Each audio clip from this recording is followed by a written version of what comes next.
What's going on, guys, and welcome to episode 301 of #AskGSM here today for Wednesday, September 4th, 2019. I am Graham GSM Matthews. Hope you guys are doing well and enjoyed your Labor Day on Monday. But yeah, episode 301 after the almost 3 hour episode 300 extravaganza last week, where we went live here on YouTube on a rare occasion. We never go live. The only other time I've ever gone live on YouTube was for episode 200 2 years ago, almost exactly 2 years ago, in September of 2017. I think I'll be going live a lot sooner than episode 400. You can bet on that. We actually just surpassed. I just found this out last night. That we just recently surpassed the 35 subscriber mark here on YouTube, which is fucking awesome. Or 3,500 subscriber mark, not 35 subscribers, my bad. 3,500 subscriber mark, which is really cool. So thank you guys for that. I appreciate the support. And we had a lot of fun. I had a lot of fun doing episode 300 last week. I had no idea how many people would tune in live to listen. And we had a lot of people in the chat, so shout out to those people. It was a long episode, a great episode.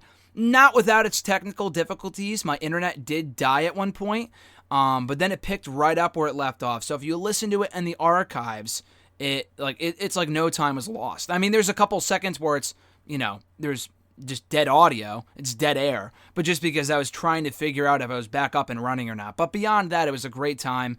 And again, I'm pretty sure I bring up the 3,500 subscriber mark celebration thing because I'm going to try to do a live thing for that where we celebrate that and then maybe, either answer questions or talk about whatever, whether it be a Raw or a SmackDown or a pay-per-view, or even just talk about movies and shit. I spent the first hour of that hashtag episode last week not answering the questions you guys sent in, but rather just talking about anything and everything, sharing stories, talking about movies, TV shows, shit like that, and had a lot of fun doing it, so I'm going to see It Chapter 2 this week, and I'll talk more about that in a question that John Ritland actually asked for today's episode. So maybe we could do one either later this weekend or next week. We'll see. I'm pretty busy during the weekend, but we just got to find the right time to do it. It might just be instantaneous. I might not even promote it, so I'll promote it when I'm doing it, but not ahead of time, if that makes sense. I might just say one day, hey, I feel like going live. I have an hour or two to kill. Why the hell not? So stay tuned for that. But in the meantime, though, if you want to send in questions to #AskGSM, you could do so by tweeting me on the Twitter machine at WrestleRant with the #AskGSM. Find me on Facebook at facebook.com/Graham.GSM.Matthews. Leave a comment on the post I usually put up on Tuesday nights, if not on the wall itself. And last but certainly not least, drop your question down below in the comment section of this very video. I'll include it in next week's edition. And also, before we get started here, too, had an amazing time meeting CM Punk on Saturday. I did not go to All Out, so I was really only there for CM Punk. I did not go there to see All Out or really anything else but to meet CM Punk. And it was an amazing experience. The farthest, obviously, I've ever gone to meet anybody. And it was so fucking cool. Easily the coolest wrestler, celebrity, whatever I've ever met.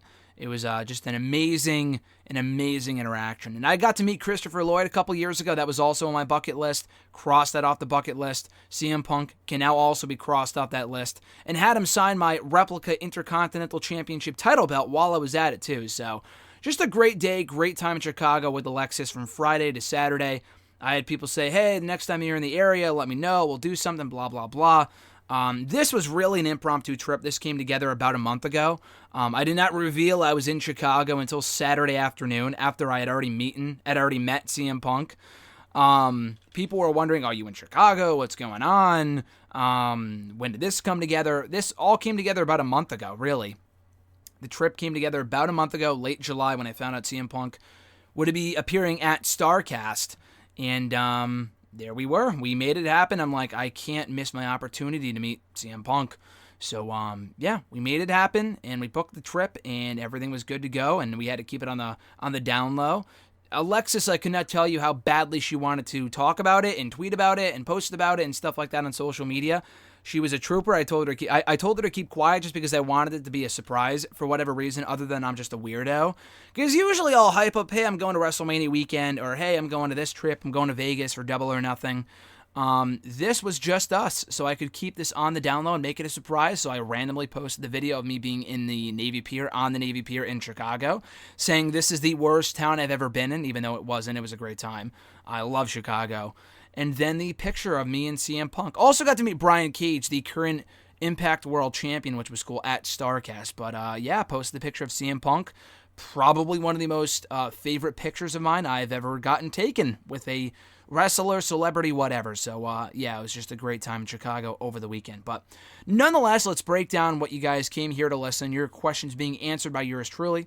First, Thomas B. from Facebook. Would you be surprised if Baron Corbin won one of the Money in the Bank ladder matches next year? I would be, just because we've been down that road before. It didn't turn out well the first time. Now, it's not impossible, obviously, because CM Punk has held the contract twice, cashed it in successfully twice. CM Punk won the actual match twice, cashed in the contract successfully twice. So the same could happen with Corbin. I really have no desire to see him in the main event scene. I think Corbin at this point is a guy that thrives at an upper mid-card level. I have no desire to see him as Universal Champion, upper mid-card, or whatever. It's kind of, lower main event scene, whatever. It's kind of like Elias, where I have no desire to see Elias as a world champion. I really don't. I think that's a ceiling, is where he's at right now. He's a great character, but I have no desire to see him beyond a certain level. I think at this point in time, the same can be said for Baron Corbin. And a lot can change in the next year. But I've been loving what I've been seeing from Corbin in the King of the Ring tournament. Now, I have no desire to see him back in the main event scene, like I said. But him facing guys like The Miz and Cedric Alexander and Ricochet and maybe even Chad Gable in the King of the Ring finals. That's what I want to see out of Baron Corbin. I think the guy is great in that role, in a utility role. Not just to put over other people, because he's been winning a lot lately, but the last 2 weeks in the King of the Ring tournament. Not just in that sense, but also in the sense that with Baron Corbin, that I think he just thrives at this level. You got to remember, too, he was never an NXT champion in NXT. He never even once went for the title, I don't think. But he was great right where he was at, feuding with Samoa Joe, feuding with Rhino, feuding with Apollo Crews, feuding with Austin Aries, like at that level, an upper mid-card, lower main event level in NXT, and I think the same can be said for his main roster run too. Now, he has gone for the WWE title a few times, he's gone for the Universal title a few times, and that's great. At one point, when he became Money in the Bank, I was super high on that idea 2 years ago, because I thought he was being groomed very well for the main event scene, but they really messed up his push soon after, so at this point, I don't really want to see him at that level, but right where he's at right now, I think he's perfect, being at that level. Thomas's second question: do you think NXT being on USA Network will do more harm to NXT or AEW, since some people will tune into one instead of the other? I don't think it's a bad thing at all. I definitely don't think it's a bad thing for NXT. NXT is getting more exposure. The guys and girls are probably getting paid more because they're on, an actual network now, not just the WWE network. It's more than developmental. It's kind of like what SmackDown was before, 2 hours on USA Live. That's essentially what SmackDown is right now, just on a different night. So I don't see how this is anything but a third brand, in addition to being developmental, because that's what it is at the end of the day. But in terms of its branding and going live and the length now at 2 hours, it really is what ECW should have been like 10 years ago. A suitable third brand for WWE. So I really don't see how that's a negative for NXT. I could see people saying, as I've talked about at length here on the show before, oh, Vince getting involved and he's going to have his hands all over it, blah, blah, blah. I mean, yeah, if it loses its vision from what it is currently and what it started out as, then maybe. But I don't see that happening. Triple H has shot down all the rumors of that happening. And beyond that, I mean, I like NXT at an hour, but it had to grow eventually. If it's going to be on live TV, 2 hours is not the worst thing that could happen. I like the hour, but it's not the worst thing they could possibly do. I like the fact that it's live. I think that's great. It gets away from spoilers and things like that. I think that's awesome. But, yeah. So, with NXT being on USA, I really don't see how that's a bad thing. Anyone who says otherwise clearly does not want to see the business grow. For AEW, is it a bad thing? I mean, AEW's ratings, I'm sure, will be affected. Maybe not significantly, but if they're airing live head-to-head every Wednesday, 2 hours at the same exact time on Wednesdays, you got to choose one over the other. I mean, unless you have two TVs, you could always watch one online, but that doesn't exactly count towards ratings, I don't think. like simultaneously with the other show. You kind of have to pick and choose. So it does hurt both brands, but I think competition is a good thing. I think overall it's a good thing. I really have no desire to see the two shows go head to head because selfishly I want to watch both. But at the same time, AEW will do well regardless. No matter what NXT is going to be doing. NXT's ratings, I'm sure are going to be solid no matter what. There is an audience for both, so I think the ratings will do just fine. Obviously, I think both shows would have higher ratings, higher viewership without the other one being around. But again, competition could be a good thing, so we'll see. FD from Facebook, he did put this in his question before we get to his first question. He did start off with, firstly, thanks so much for a wonderful time during the live episode 300 stream of #AskGSM.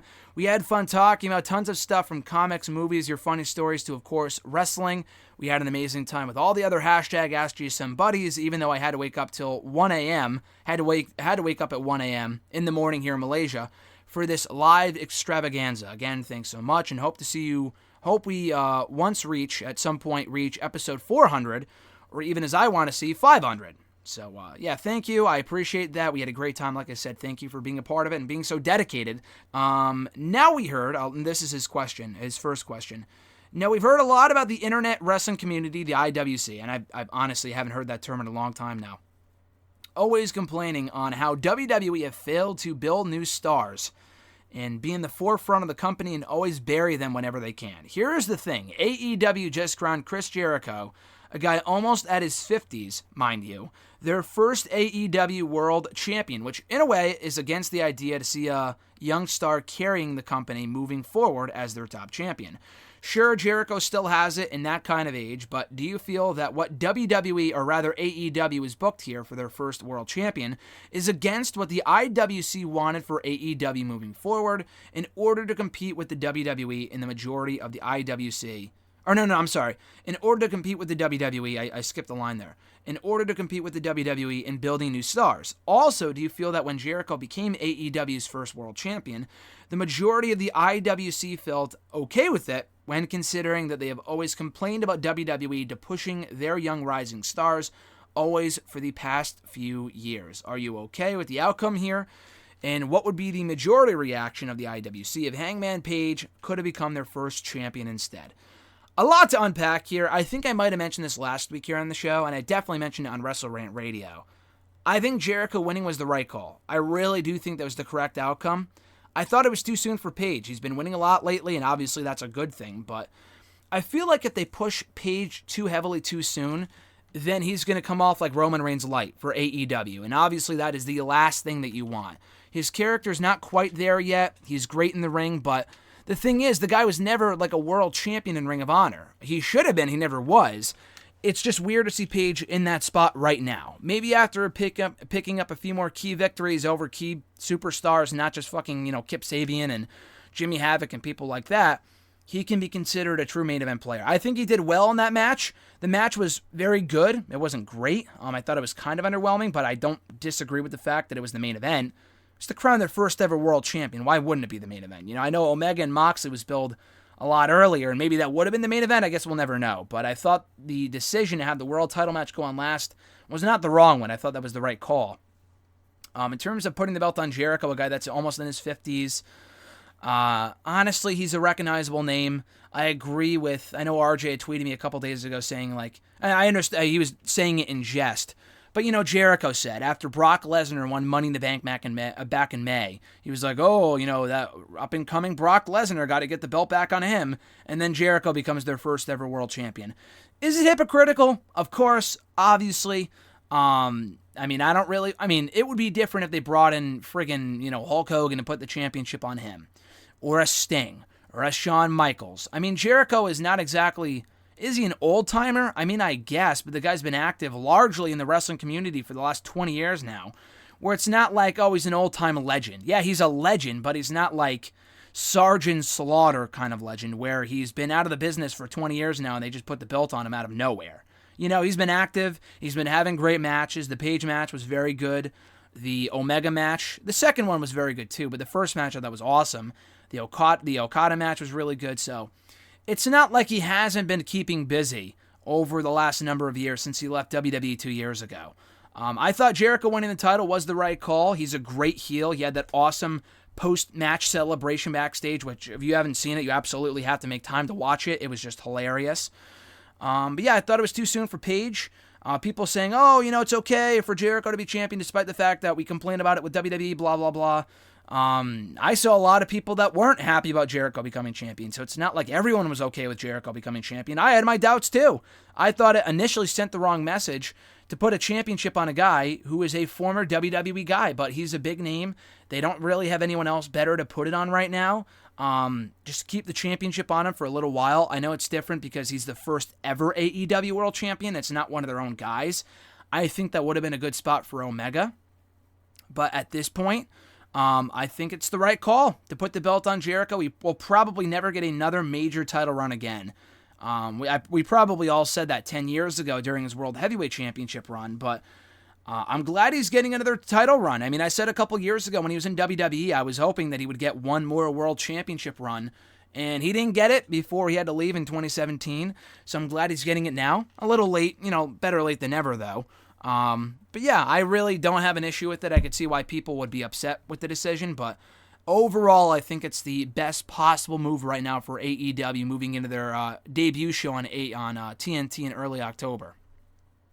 FD's second question, is it me or do I feel that WWE is trying to push Bayley to become the first ever WWE Women's Dual or Double Champion, with her and Sasha Banks being aligned together once again and probably pushing to get back their WWE Women's Tag Team titles? Also, do you feel like Bayley, as the unexpected heel helping her friend Sasha Banks, felt better on her momentum moving forward compared to when they are together just for the Women's Tag Team title run? Well, obviously, I like their tag team title run. It didn't last long. I thought they were booked fairly well for the most part. But yeah, they're far more interesting now because they're both heel. It's exciting. We haven't seen Banks as a heel in a long time. We've never seen Bayley as a heel. I mean, she was a heel maybe when she first showed up in NXT when she was like fucking, Davina Rose or some shit. But largely, we have never seen Bayley as a heel in NXT, main roster, whatever. It's a breath of fresh air. I love it a lot. So yeah, I like this incarnation of the Boss and Hug connection as opposed to what they were doing earlier this year. And the first ever double women's champion, I don't know where you were earlier this year, but we kind of already saw that with Becky Lynch. Becky Lynch was the first ever Raw and SmackDown women's champion simultaneously, so she wouldn't be the first ever, but I said this on a radio show earlier today, but I think they could be heading in the direction of Sasha becoming the Raw women's champion, Bayley holding on to the SmackDown women's title, and then both of them winning the women's tag team titles. I think that's the best call. I really do. It's not like the duo of Alexa Bliss and Nikki Cross are lighting the world on fire as the women's tag team champions anyway. They're like a modern-day two-woman power trip, a la 2001 with Triple H and Stone Cold Steve Austin. So, yeah, I'm not saying that they should do that, but it would be interesting if nothing else. And they have unfinished business with those women tag team titles. I know Sasha just said that they were worthless and she didn't want to hold them, blah, blah, blah. But I think it would make it even better for her to be holding a championship that she doesn't even care about, a lot like Brock, where it means more when they lose it because they don't care about the championship and the fans want to see someone win it who do care about it, So, yeah, I think it's a very strong possibility that we could see that happen sooner rather than later.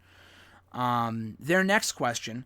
A lot of people are still not convinced about Nyla Rose being in the running to become the AEW first ever women's champion. Yet I can understand what the purpose of AEW booking this is. Your wording's all over the place, but if English is not your first language, then I'm not going to blame you. Do you feel that, being from Malaysia, do you feel that AEW has been struggling to send a clear message to the majority of wrestling fans to convince them that even LGBT wrestlers are able to be successful? Also, do you think that what they book for AEW could potentially convince the LGBT community on their aspirations to be successful like Nyla Rose? Honestly, it has a lot less with the whole transgender, a man, even though she's a woman, whatever. Fighting for the women's title, that's a whole other debate. My issue is that she's just not good. I know what they're going for. They want their first ever women's champion to be a transgender. They're making history. That's wonderful. But, that's a WWE move. To be doing stuff just to be history making, not because it's the best possible move. She's just not good. She's not. From what I've seen of her at Double or Nothing, from what we saw at her at, I want to say Fyter Fest, and then on this show, she sucks. So, I mean, there's worse options, but you look at all the women in that Battle Royal on Sunday, or rather Saturday, and you're like, wow, Nyla Rose very well just might be their first women's champion. I think that's the wrong call. I really do. I think there's a good chance they could have Rio win it, just because we already have her first ever heel world champion, and it was Jericho, so I could see them wanting to put this championship on a babyface, which would not, I mean, they shouldn't do it just for that. They should put the belt on Rio just because she's a far better competitor. She's great. Nyla Rose is not. So the whole LGBT whatever, honestly, who gives a shit? I'm not saying that's not important, but like, who cares if she's transgender? Who cares that this guy is gay? Who cares that this person's a lesbian? Who fucking cares? It doesn't matter. It should not matter. That is a normal thing. Who cares? Oh, we're going to put our championship on our first ever gay guy. Like, who gives a shit? It doesn't matter. It's not like when Darren Young won the WWE Tag Team titles a few years ago. They were like, oh, our first ever gay tag team champion. Like, who cares? Who gives a shit? They shouldn't be doing that either. I feel like that's more of a Brandy Rhodes call more than anything. Maybe I'm wrong, but I'm not a fan of that, really. The whole, like, oh, let's do it because it's history making and not because Nyla Rose is the best candidate. She's not. She's just not good. Hopefully Rio wins it, but I'm not getting my hopes up. FD's final question here.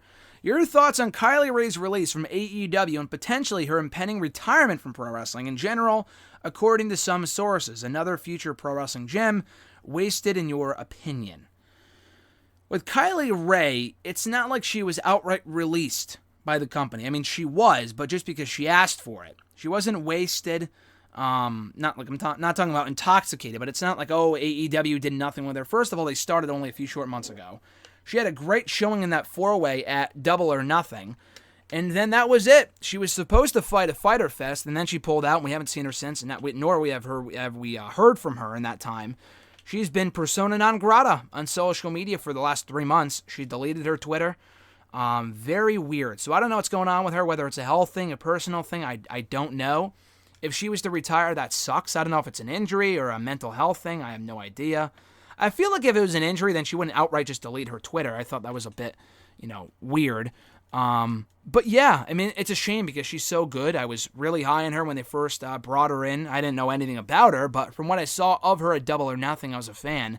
I thought they were kind of positioning her to be one of the faces of the AEW women's division. Obviously not, because she's now gone. That sucks.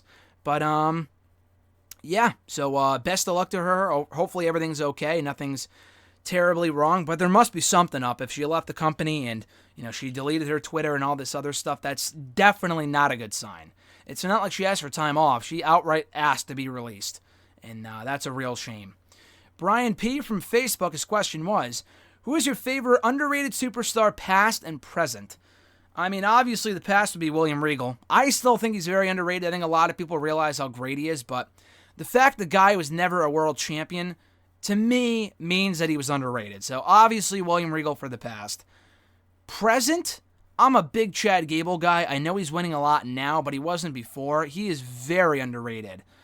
You could say Cesaro. I feel like a lot of people know how good Cesaro is. Cesaro would probably be my answer if it wasn't Chad Gable, but Gable, a lot of people sleep on this guy. He is really fucking good. And that was evident in that match with Andrade on SmackDown, which I'm glad got as much time as it did, and the fact that he won was even better. But yeah, William Regal from the past and Chad Gable from the present. At Jeremy8911 from Twitter, his first question was, speaking of whom, could you see Chad Gable now actually winning the King of the Ring? I could. And honestly, he's my new pick. I hope it's not Baron Corbin. I think it will come down to Corbin and Gable. I mean, it comes down to Elias and Gable in the semifinals. Elias getting to the finals would be just a joke. The fact he's made it this far is kind of a joke, but whatever. Yeah, Gable should win that. I think he will win that.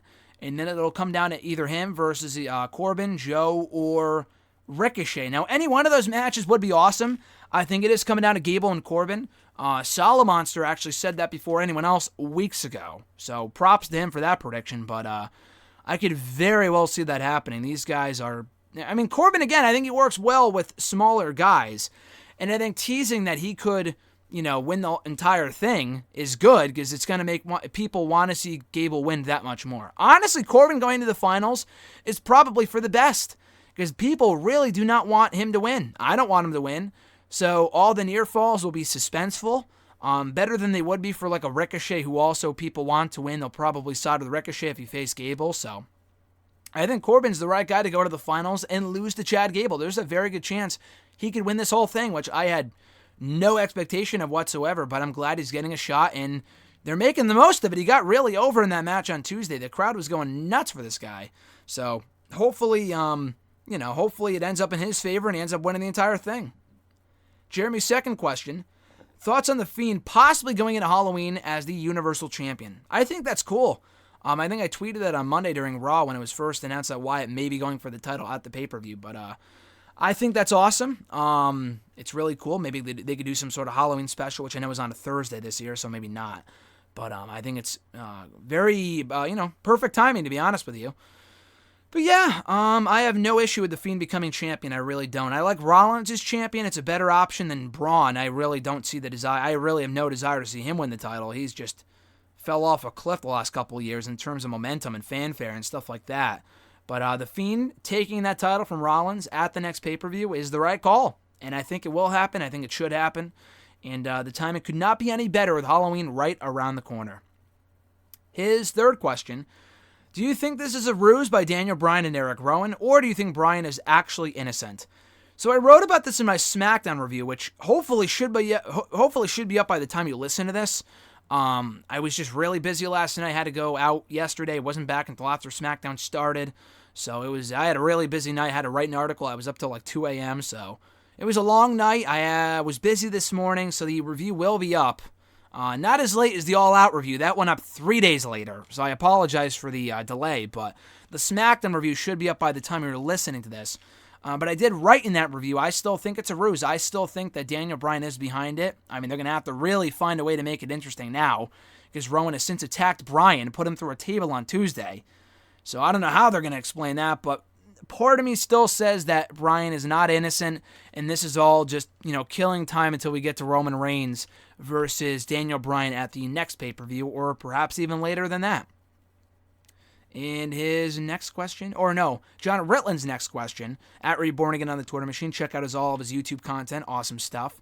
His first question was the whole Ricochet Samoa Joe double pin one of the dumbest finishes WWE has done all year? Honestly, I didn't mind it. I thought it was innovative. I'm not going to lie to you. I wrote that in my review. I didn't mind it at all. I thought it was well done. Now, I agree the triple threat is questionable. Because never before, not only in King of the Ring history, but just in any wrestling tournament history in general, have we ever seen a match go to a draw or a double DQ, double count out, and then the next match is a triple threat. It's usually, you both lost, the guy gets a bye to the next round. Or a rematch, like we've never seen that before. So I know they want to advertise stuff for their big MSG show on Monday next week, which is awesome. But, and it should be a great match, but I just thought it's kind of dumb booking because it doesn't make any sense. But the Ricochet Joe match was good. I thought the double pin was well executed. It should have just been a draw and then Corbin moves on to the finals. But I mean, they should have just had Ricochet win and then Corbin beat Ricochet. But maybe they don't want to have Ricochet get pinned. So maybe they'll do the three-way and then have Corbin pin Samoa Joe. I could see that happening, or have him pin Ricochet because they want to protect Joe. I mean, probably not. I could see them wanting to protect Ricochet over Joe. Joe gets beat all the time, but that's where I see this going.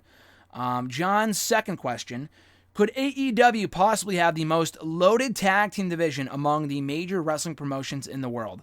100%. I don't know what... name me one company that has a better tag team division than AEW. Their division is fucking loaded. They have the Young Bucks, the Lucha Bros, the debuting duo of Santana and Ortiz, formerly known as LAX and Impact, which is awesome. Best Friends. Dark Order I don't really care about, but they have them. They're very good in the ring. I will give them that. Private Party, SCU, Luchasaurus and Jungle Boy. They're a tag team. Did I say Best Friends? Oh, yeah, I did. Angelico and Jack Evans. That's another team. They have a lot of tag teams. And I'm sure there's more I'm not even thinking of. So, Yeah, I'm loving AEW's tag team division right now. It's probably the best in the entire world. And the cool thing is that they have teams from everywhere. They have teams that used to be in Impact. Did I say the Lucha Bros? The Lucha Bros and the Young Bucks. They have teams that used to be in Impact, teams that used to be in MLW, teams that used to be in Ring of Honor, teams that used to be in New Japan. They had teams from everywhere. And some that I've never even heard of until now. So it's cool. Their division is friggin' loaded, and hopefully they can continue to build off that going into the remainder of 2019. John's third question is this whole who attacked Roman Reigns angle so bad that it's good or just bad? I don't think it's either. I'm just kind of confused as to where it's going. It's not bad. I thought before this week they weren't doing a great job of getting me excited for the remainder of the storyline. It was just confusing, but Rowan, I guess, is behind it. I'm interested to see where this goes, and if Bryan reveals that it's been a ruse since the start, I think that's where this is going, but that's a bit of a... I know it's far-fetched after what we saw on Tuesday, but I'm going to stick with it, just because I think all roads will lead to Daniel Bryan versus Roman Reigns on SmackDown. I think it's somewhere in the middle, though. It's not bad. It's not so bad that it's good or just bad. It's just kind of there for me, and it took a turn for the better on Tuesday. We actually got a real development for once. So we'll see where it goes. I'm more excited now than I was the week before for the next chapter in this storyline. We'll see where it goes. But I don't think it's bad. I don't think it's great either. It's just kind of, okay, I'm looking forward to seeing where it goes before I cast judgment on it. And his fourth question, non-wrestling related, but are you looking forward to It Chapter 2 this weekend? Yes, I am. Yes, I am. The movie should be great. I love the first one. Alexis and I will probably rewatch the first one today when I see her, because we're hoping to go see the second one, Chapter 2, on Friday when it comes out. But yeah, I really like the first one. I'm not a big horror movie guy. I wasn't scared. Some people were like, oh, I was so scared watching that movie. Maybe it's because they're afraid of clowns. I wasn't scared. There was a lot of jump scares, but not in like a bad way. One where it's like a fun movie to be scared by, not where it's like disturbing.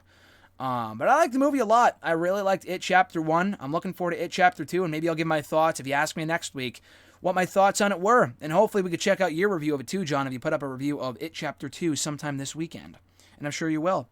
At BSG103079 from Twitter, their question was, I'm of the opinion that Bray Wyatt / The Fiend does not need a title and should just injure wrestlers past and present until he retires The Undertaker at this next WrestleMania. What are your thoughts on this?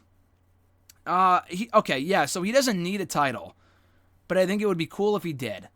I think it's a cool experiment. He's one of the hottest acts, if not the hottest act in all of WWE right now. So why not put the title on him? I don't see why not, to be honest with you. If he's not wrestling every week on Raw, good. That's a good thing. I don't see what the issue with that is. But the whole Undertaker thing, I don't like. I've just accepted the fact that The Undertaker will never retire. The guy's going to be wrestling until he is dead. Literally dead. Not dead man, but dead. Not saying that he's going to die in the ring, but you never know the more this guy competes. I think with The Undertaker, I've just given up. And we've already seen Wyatt and Taker so many friggin' times that I have no desire to see Bray Wyatt and Taker again. Regardless of whether he's the Fiend or not, even if he was to win, I don't want to see that match. I'd rather just see Bray Wyatt attack him at the upcoming SmackDown show at MSG next Tuesday and have that be it. That would be the perfect role for The Undertaker on that show. Is it going to happen? Probably not, but that would be what I would do. You don't have to do the whole match, and then he retires Taker. We kind of sort of saw that with Roman a few years ago, and then it led nowhere because Taker came back the very next year.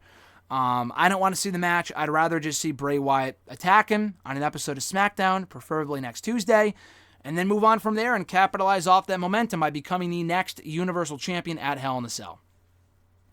At Slipknot Bullet TV from Twitter, their question was, could you see Bayley and Sasha Banks holding all the women's titles on the main roster?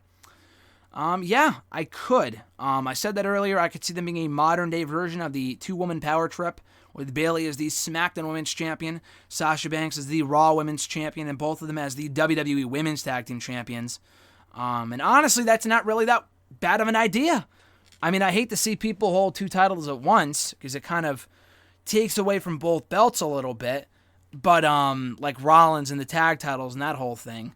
But in this case, the women's tag team titles don't mean anything anyway. So putting them on a team that people actually care about, know, are former champions, it just kind of makes sense. So hopefully that does happen. I'm not saying it needs to happen, but it would be cool if it did, and that could be happening, like I said earlier, a lot sooner than you think. At RJ_Marceau, and Mr. Marceau's first question was, do you expect to see Tyler Bate on regular NXT after his loss to Walter on Saturday? I do. I don't know if I expect it, but I think that would be the best place for them to go. Him, Seven, and Dunn. Dunn's kind of already there.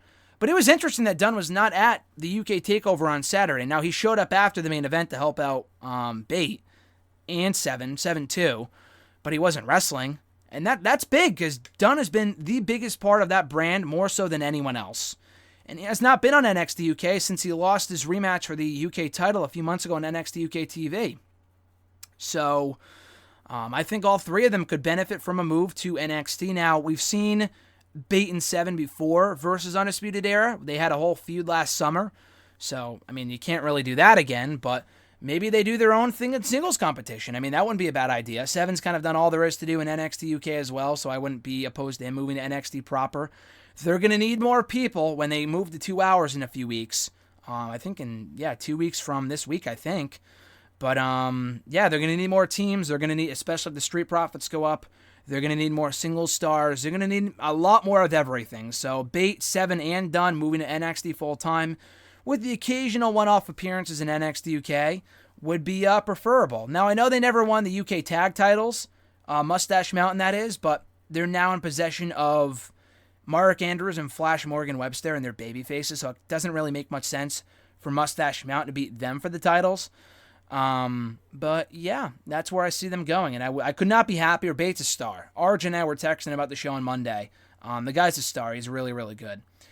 All of his questions today are UK based, by the way, which is funny because I could have sworn I remember RJ yelling, or almost yelling at the top of his lungs at TakeOver New York back in April that UK wrestling sucks, or that he almost said it because he feared that he would be like hung from the rafters if he did. Or, hanged, whatever, from the rafters from all the fans in attendance at TakeOver. But he said he loved the show. He said he really liked TakeOver Cardiff on Saturday. So did I. I thought the show was awesome. I didn't get a chance to watch it until Sunday, but I thought it was fucking great. So if you didn't already watch it, please do. And if you're one of those guys that like, oh, I don't care about NXT UK, no buzz, blah, blah, blah, I agree, but the show is awesome. So do yourself a fucking favor and watch the show. But RJ's second question, thoughts on the crowd in Cardiff, especially during the main event. I thought it was one of the best crowds I've ever seen. I don't know about one of the best I've ever seen, but it was one of the best I've seen in a long time. That Cardiff crowd was awesome. They were fucking great. They were so energetic and, involved, and they made that tag team title match hot. It was white hot. Whereas in front of any other crowd, it might have been very good or great even, but that tag team title match was awesome thanks to that crowd. Main event too. I did not expect the main event to be as good as it was, just because, we knew Walter was winning. But they made me believe that Bate could win based off the near falls and the crowd reaction. The guy came across like a total star. He really did.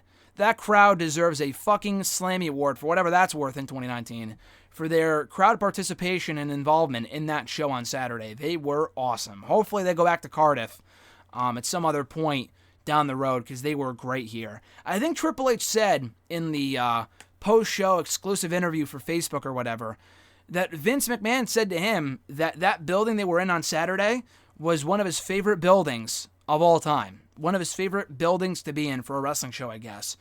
And it's not hard to see why, because that crowd was fucking awesome. RJ's third question here.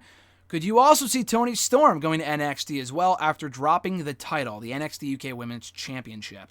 I could. Maybe not right now, because Rhea Ripley just went over and she got a big reaction on Wednesday. Love to see Rhea Ripley in NXT. Toni Storm should go there at some point. I think they should wait. I mean, Rhea Ripley lost the belt in January, and only now is she going to NXT. I would have said put her on the main roster, but I don't think the main roster needs her or Toni. I mean, they do, but I'm fearful that they won't be handled the right way, So I'd rather they go to NXT first. But no, Rhea Ripley's there now. I would hold off on Toni going there for at least another few months. Like Dunn spent a couple more months in NXT UK before going to NXT. So I think the same could happen with Toni Storm. She'll obviously get a rematch. the Kylie Ray feud is not over yet. They could always put the belt right back on her. I don't think they should. I don't think it would be the worst thing if they did. But I think, yeah, she too should move on eventually. But I don't think it would be until maybe early 2020. I could see Toni Storm being in the Women's Royal Rumble this upcoming year like Rhea Ripley was last year. And then maybe she goes to NXT after that. I don't know. But, yeah, Toni Storm is a star, and hopefully we see her in NXT before long. Final question of the day for episode 301 comes from @Scarlet1 from Twitter. Did you hear the news of Chris Jericho taking a limo to his steakhouse and losing the AEW Championship belt and declaring that he's launching a worldwide investigation for it? Yeah, so RJ was the one who broke the news to me. I was busy all day on Tuesday, but he tweeted me saying, hey, did you hear that Jericho lost the belt? And I'm like, oh shit, are you serious? Then I looked online and all this other stuff. I'm like, holy shit, he actually did. And I guess he left it in a limo with his luggage when he went to Longhorn Steakhouse. But it wasn't his fault because the limo driver, mixed up the bags or whatever, so it's now in possession of someone else. The weird thing, since you sent in this question last night, we have another new development. Now, maybe it's changed again since I started recording or since you've listened to this. But as of this morning, the Tallahassee, I think it was, their police department, found the belt. They posted a video, or rather a picture on their Facebook page, mentioning Jericho and the little bubbly or whatever his new meme is, which is funny. They posted a picture on their Facebook page of one of the cops with the belt. But then they took down the picture. It was taken down pretty quickly. And then when they called the police department, someone there said, oh, we have no mention of it. The case is still, the investigation is still currently open. There's something going on there that's not quite right. Maybe they found a fake belt, I don't know, but I thought that was a little weird. I'm not sure where this is going, but it's far more interesting than anything I've seen on any weekly television show in a while. What happened to Jericho's belt? And the person who took his title, is it the same person who hit Roman Reigns? Is it Eric Rowan? Does Eric Rowan have the AEW World Championship? Time will tell. But, yeah, Jericho kind of acting in character about it, I think is great. Jericho's an awesome heel, like I said earlier. And it's not a work. Like Roman Reigns' leukemia was not a work. CM Punk leaving WWE was not a work. All this shit, people, is not a fucking work. So get over it. Not everything is a work. I don't think this is a work. I think they are making the most of this situation, which is cool. And we'll see where it goes. I'm very excited to find out how this saga ends with Chris Jericho and his lost AEW World Championship title belt. And that's going to do it, guys, for episode 301 of #AskGSM here today for Wednesday, September 4th. Thank you so much for tuning in, as always. If you want to send in a question to the show for me to answer live here on the air, I could do so, or you could do so by tweeting me on the Twitter machine at WrestleRant with the #AskGSM. Find me on Facebook as well at facebook.com/Graham.GSM.Matthews. Leave a comment on the post I usually put up on Tuesday nights, on the wall itself. That works as well. And then drop a question down below in the comments section of this very video. I'll include your question in next week's edition. So as always, guys, thank you so much for tuning in, checking out the show, sending in the questions. Very much appreciate it. 300 is a huge milestone. Looking forward to the next 100 episodes and beyond if we can make it there. And hopefully we can. So on that note, guys, have a great rest of your week. I'm Graham GSM Matthews, and I'll catch your ass down the road.